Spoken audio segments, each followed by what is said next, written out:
Senhoras e senhores, com a palavra o presidente da República, Luiz Inácio Lula da Silva.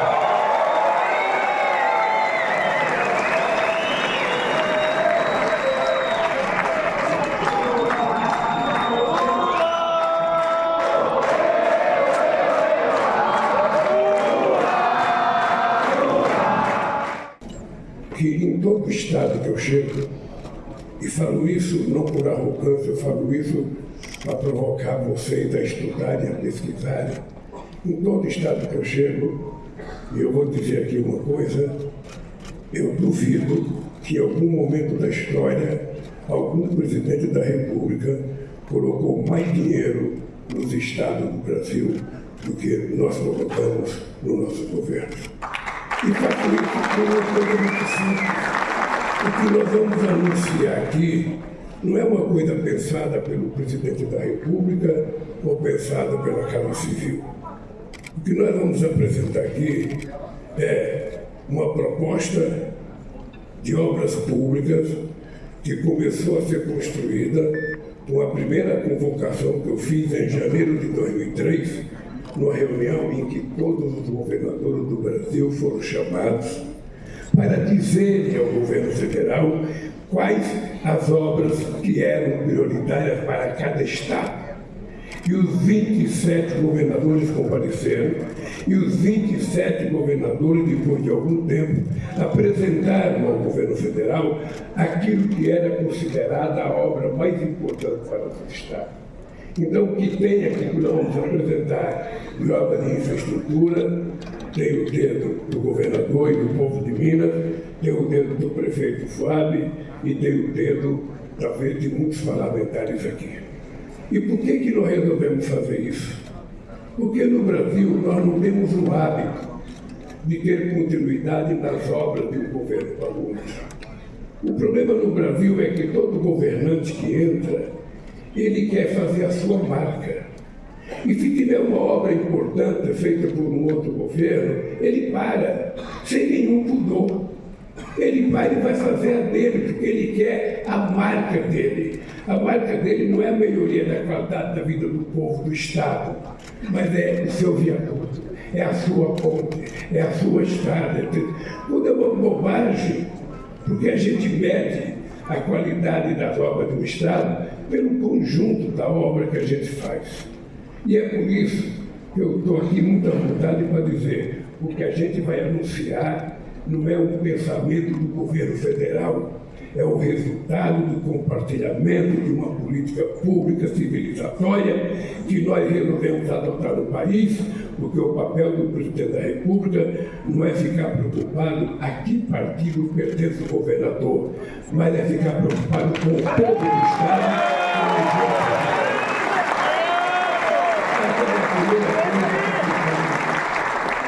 Eu já tive com muitos governadores de Minas Gerais, muitos governadores, sabe? E o último foi o companheiro Aécio, que governou esse estado 8 anos, do PSDB, depois do Pimentel. E a gente não faz diferença de tratamento nem para governador nem para prefeito. Todas as políticas de saúde que nós vamos apresentar, todas as políticas de educação que nós vamos apresentar, todos os programas que nós vamos apresentar aqui foram compartilhados, ou com o governo ou com prefeitos. Porque o que nós queremos é que as obras sejam resultado do compartilhamento das necessidades da cidade e não uma invenção do presidente da República. Quando a gente age assim, a gente não governa. Sabe por quê? Porque cada ministro quer fazer a sua obra, cada ministro quer ter a sua fotografia, cada ministro quer inventar uma política pública e no conjunto não acontece nada, acontece um pequeno de poucas coisas. Se eu perguntasse para vocês aqui, para a imprensa, me lembre uma obra de infraestrutura que o governo passado fez aqui no estado de Minas Gerais. Certamente vocês não teriam essa obra, porque ela não existiu. Ela não existiu. Bem, dito isso, eu vou pedir para o companheiro Rui Costa se eu colher na mão dessa mesa aqui. O Rui Costa vai falar um pouco do PAC e vai chamar os ministros para explicar em cada área o que vai acontecer. Vocês sabem que nós ao tomarmos posse, a gente encontrou um país até sem orçamento da União. E o presidente Pacheco disse uma coisa verdadeira. Uma coisa verdadeira. A Câmara e o Senado tiveram a grandeza de aprovar uma PEC da transição, é uma coisa sui generis no mundo. Nunca um presidente começou a governar sem tomar posse, pois nós começamos a governar 2 meses antes de tomar posse, porque nós tivemos que fazer um orçamento inclusive para pagar as dívidas do ex-presidente.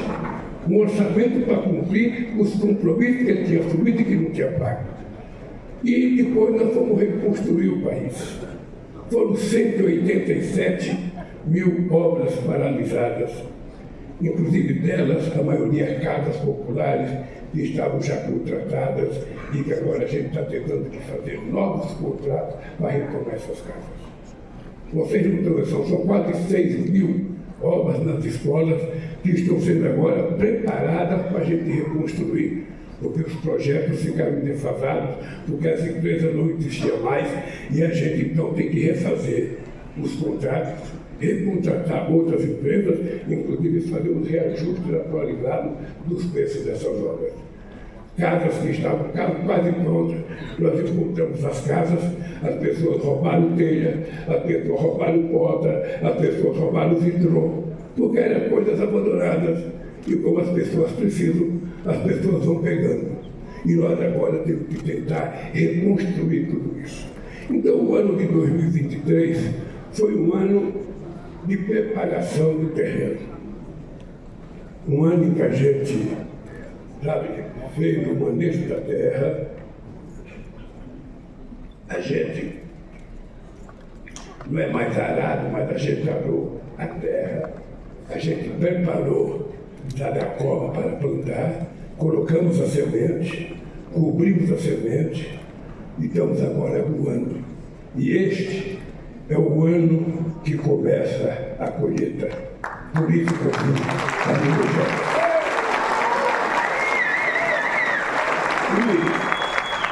é importante dizer para vocês que isso nós estamos fazendo em muitos estados da federação.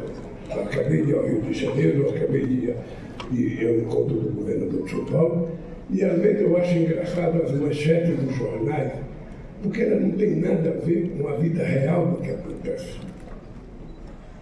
A Lula faz reunião com os governadores bolsonaristas porque o Lula quer dividir. Eu não quero dividir nada. Eu não quero dividir, eu não estou fazendo reunião com o governador, eu estou conversando com o governo do Estado, que foi eleito pelo mesmo povo que me elegeu, pela mesma urna que me elegeu e que tomaram posse.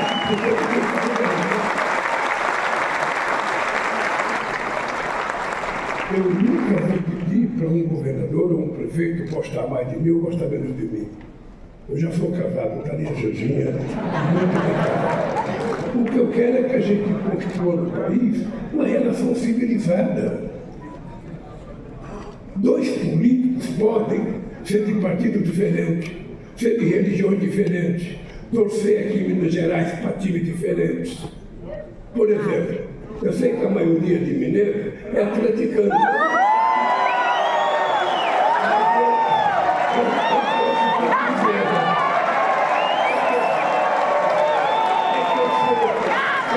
Eu nasci antes da geração Paulo Vitório. Eu nasci na seleção do Custão, do Dirceu Lopes, do Joãozinho, do Natal. Então, essa geração que me fez conhecer o futebol de Minas Gerais. Então, eu sou uma turma de coisa e o Atlético, que é aquele timaço, sabe?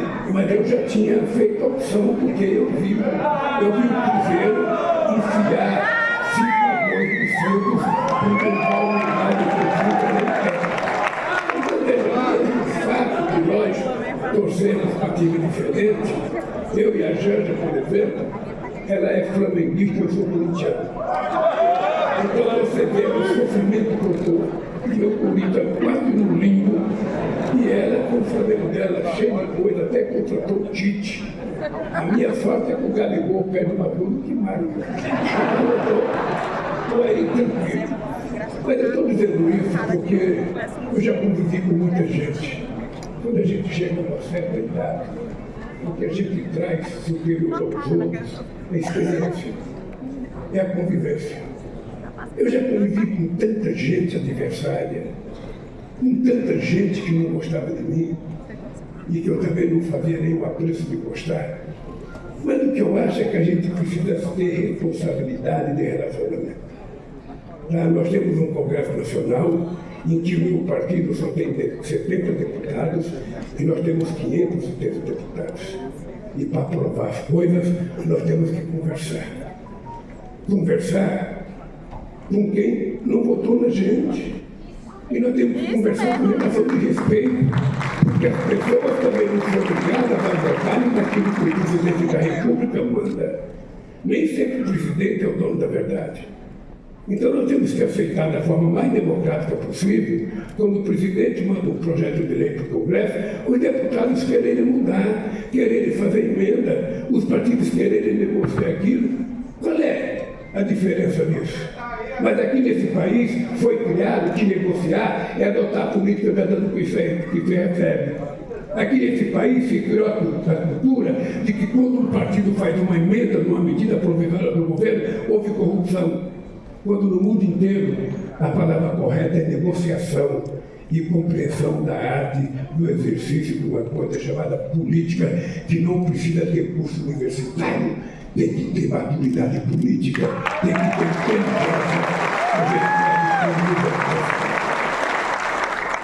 para eu vim a Minas Gerais para mostrar para vocês os compromissos do que já foi feito e o que vai ser feito a partir de agora em Minas Gerais. Nenhum ministro meu pode inventar mais mentira. Nenhum. Em 2007, quando eu fiz o parque em fevereiro de 2007, eu disse, a partir de agora, o Hélio Costa estava lá, que era meu ministro Felipe também. A partir de agora é proibido ministro ter novas ideias. Agora é cumprir o que está aprovado no PAC. Quando o PAC é resultado de um pacto que envolveu o prefeito, que envolveu o governador e que envolveu muita gente. Então, no meu governo, a partir de agora, ninguém tem mais ideia. Se tiver ideia, vai colocar num cofre que eu vou colocar na minha sala, vai jogando as boas ideias, um que alguém aproveita. Agora, o que nós temos que fazer é trabalhar, porque nós fomos eleitos para isso, para trabalhar. E é o que o povo brasileiro espera que nós. Por isso, é com muito orgulho que eu estou outra vez aqui das Alterosas para falar com esse extraordinário povo mineiro. Um beijo no coração de vocês. Rui Costa assuma o comando da coordenação de lançamento das nossas propostas. Não tira para ela, não?